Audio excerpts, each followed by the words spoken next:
friends, hope you all are doing well and staying safe. Welcome back to the Football Mania to bring you all the latest news and insights from the football world.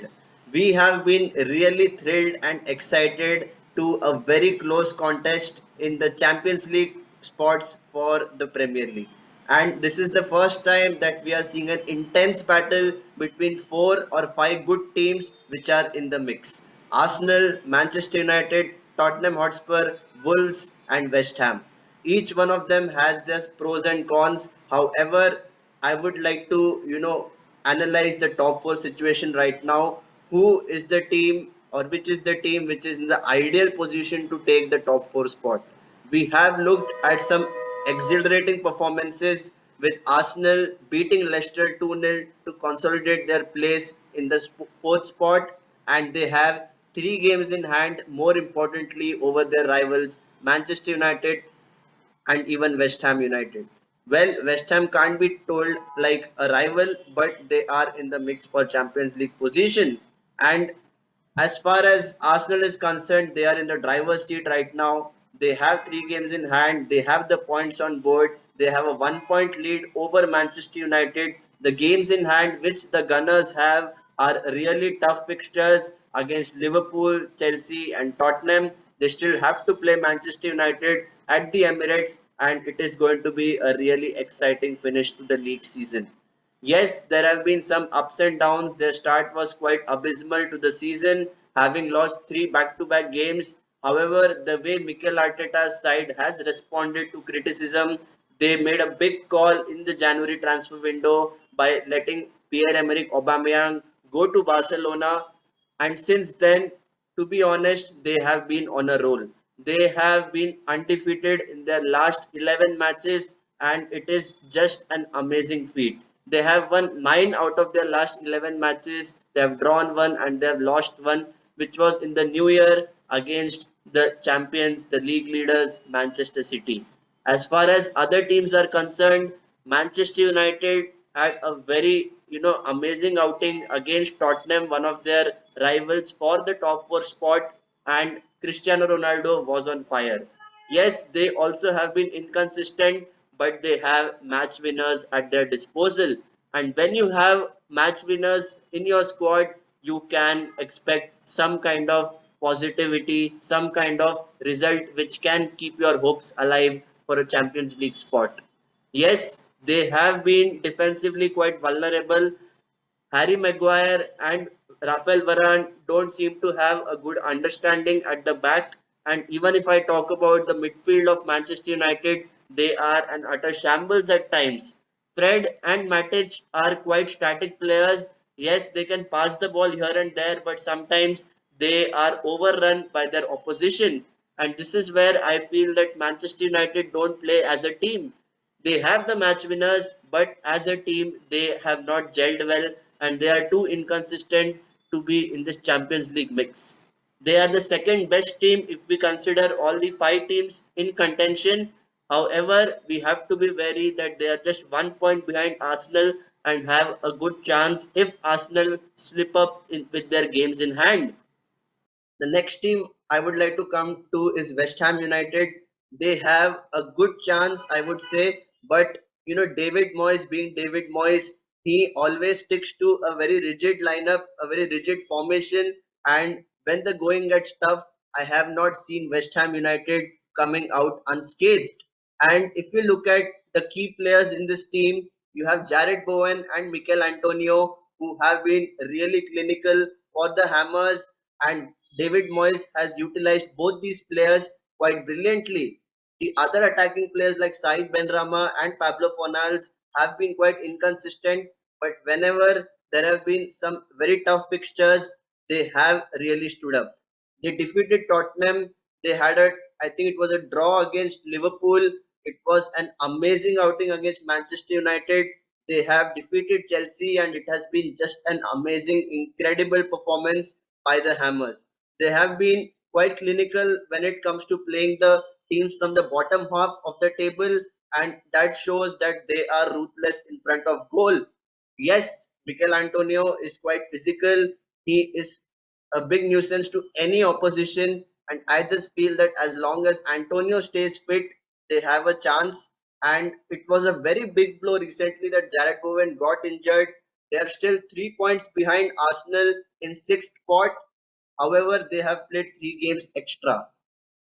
With the remaining 9 games in hand, I would not count them out, but I just feel that they have a very slim chance of making it to the Champions League spots. And defensively as well, we don't see that kind of consistency. Aaron Cresswell and Craig Dawson have been in the pillars of their defense, but sometimes I just feel that they are overrun by players who are of better quality. And if you don't take your moments, if you don't grab your opportunities with both hands, you will disappoint. And that is what I have seen with West Ham.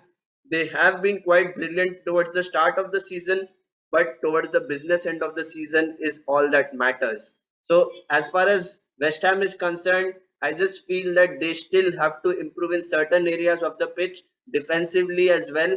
But if you look at their chance, they are just 3 points behind Arsenal. So I'm sure that West Ham fans will be, buzzing right now. They are still in Europe. They have to play Sevilla in the return leg in the round of 16. They have a 1-0 deficit, and if they progress to the next round, well, who knows? If they win the Europa League, they will obviously be in the Champions League. So it's all down to play for them. And as far as other teams in the mix are concerned, Tottenham Hotspur have been really lackluster. Antonio Conte has been a manager who has been criticized. Yes, he's a serial winner, but his team is very, very inconsistent. As long as he's keeping players like Davinson Sanchez in the club, this team is going to rot. And I have to be honest here, Harry Kane and Heung-min Son have been a very lethal partnership for so many seasons. They have the highest tally of goals and assists throughout the season. But if we look at the overall team, they are an utter shambles. And if you look at how defensively Antonio Conte likes to approach games, that is not what he's seeing because of the personnel that he has in those specific positions. And I think Ben Davis has been quite poor at times. He's not the same player that we used to see under Pochettino, and a player like Sergio Reguilon has been quite good for Tottenham in the left hand side, and I would say that he has to start more in the remaining games. They had a very poor loss against Manchester United with a Cristiano Ronaldo hat trick. They were having more of the possession, but they were not clinical enough in front of goal. And if you don't take your chances, I have said this time and time again, you will suffer. That is what Antonio Conte's Tottenham is at the moment. They are a shambles. I think so. Their top four chance is over, and I just feel that as a unit, they are not aggressive enough to win football matches. Last but not the least, in this contention for the top four spot is Wolverhampton Wanderers. Wolves is a team which is doing exceptionally well. They are quite under the radar, I would say. They have been slowly picking up points unnoticed. People are still considering that they have an incredible season, an incredible manager in Bruno Lars. And if you have players like Ruben Neves and Joao Moutinho in the midfield, backed by Raul Jimenez as the number 9, you will give goals. However, this season, what has really backstabbed Wolverhampton Wanderers is their lack of goals. There have not been many players who have contributed in terms of scoring goals. The likes of Daniel Podence, the likes of Huang Hee Chan, and even Trincao has been quite poor at times. The injury to Pedro Neto was quite crucial towards the middle of the season, and I think that was a big blow for Wolves fans because I just feel that he adds something extra to this Wolves attacking lineup. And as a defensive unit, Connor Cody has been a quite sensational player. Yes, he graduated from the Liverpool Academy, and that shows the quality that he possesses. Yes, I think they have very good players in the right hand side and left hand side as well. Nelson Semedo, since his move from Barcelona, has been quite exceptional. Yes, there were quite a few loopholes at times.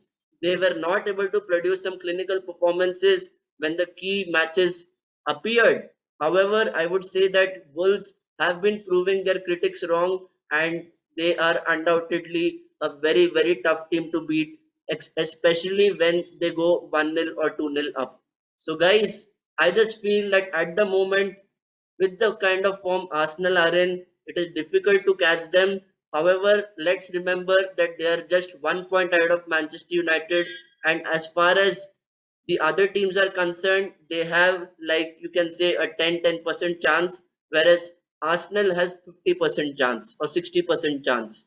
So, guys, it is all down to play for in the remaining games of the Premier League. However, at this point in time, if you were to pick a team which would finish fourth in the table, who would it be? Please put it in the comment section. And for regular updates from the world of football, please do not forget to subscribe to my YouTube channel. So until next time, stay safe and take care.